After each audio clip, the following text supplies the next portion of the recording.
Okay, let's see how these Riemann sums are practical. We'll see some applications of them. Pretty cool.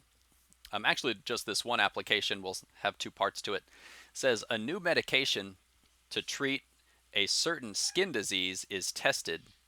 After T days, the rate of healing is shown in the table. So, okay, they've come up with a new medication. It's going through its trial period. They want to know how effective is this stuff. So somehow they're able to put a value to the rate of healing, whatever that means, not important to us. Here's what we get. So after 0 days, the rate of healing was 0.81, whatever 0.81 means. After 3 days of using this stuff, the rate of healing 0.67. Then after 6 days and after 9 days, so it looks like they are measuring this every 3 days to see how the healing is going, the rate of healing. So it looks like the rate of healing is actually going down, but it's diminishing with less each time, right? So as it's going, as it's getting smaller, but it's getting less small each time. Anyway, just some observations of how the process. So apparently, you're healing faster at the beginning, and the longer you've taken the medication, you're still healing, but it's healing slower. Okay, anyway, not really important. What do we want to do here? We would like to know we would like to approximate the area under the graph of this function h of t with L3. So here's the thing. We could, in real life, we can plot these individual points. We have no idea what the function is, like in terms of t. Is it t squared, t cubed? Is it e to the t, right? We have no idea. All we know are these data points. That's fine. We can still approximate this area. And it's really not clear why we would want to do that. That's not going to become clear until we do 5.5. So just go with it for now. Knowing this area would actually be very useful information.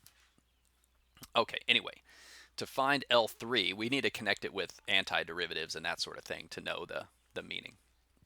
Okay, but for us, find L3. So when we don't have a function, we don't have anything to graph, really. Here's what we should do.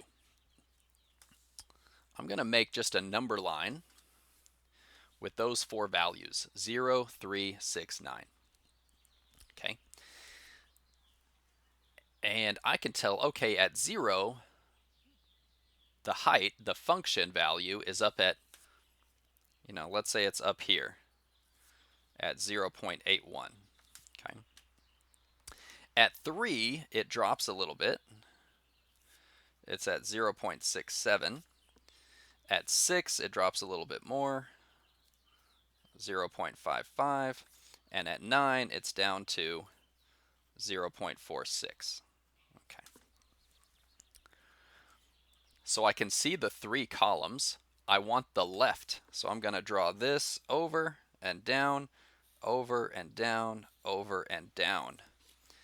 Those are the three rectangles I'm going to find the areas of and add them up. Right? The curve, if we were to know the function, the curve would somehow sweep through these points. So those three areas added together are going to be a pretty decent approximation. Okay, from here it's really just like the last problem. We go base times height, so the base is 3. The height of that first one is 0.81. For the second rectangle, the base is 3, the height is 0.67. And for the last one, the base is 3, the height is 0.55. Now, what some people will do, make the work a little bit easier, since we know the bases are all the same, they're all 3, what some people will do is just say, hey, if I'm going to multiply 3 by each height, why don't I just put a 3 on the outside and just add the heights together? It's like I'm factoring it out. So a much easier way when you start to have decimals and things especially, just add those 3 heights together, multiply it all by 3, because that would equal the same thing. And in this case, you would get 6.09. However you do it, This is kind of a nifty thing to have in your pocket. You could multiply them this way. Hey, we're just adding the heights of 3 rectangles at the end of the day. That's it. 6.09. Okay. And we got one more same data, but now we're going to do the right side. We're going to call it R3. And so let me do a similar, well, we can even probably go back here to this drawing. If we're going to do R3, well, we've already got them drawn, but now their heights are going to change. So there's the height of the first one. Here's the height of the second one. And the third one is now down here. So the heights are on the right sides each time. And okay, similar idea. So the first rectangle, base of 3, height of 0.67. The second one, base of 3, height of 0.55. The third one, base of 3, height of 0.46. You might also think of it as just the 3 factored out and add the 3 heights. And your final answer right there, 5.04, is your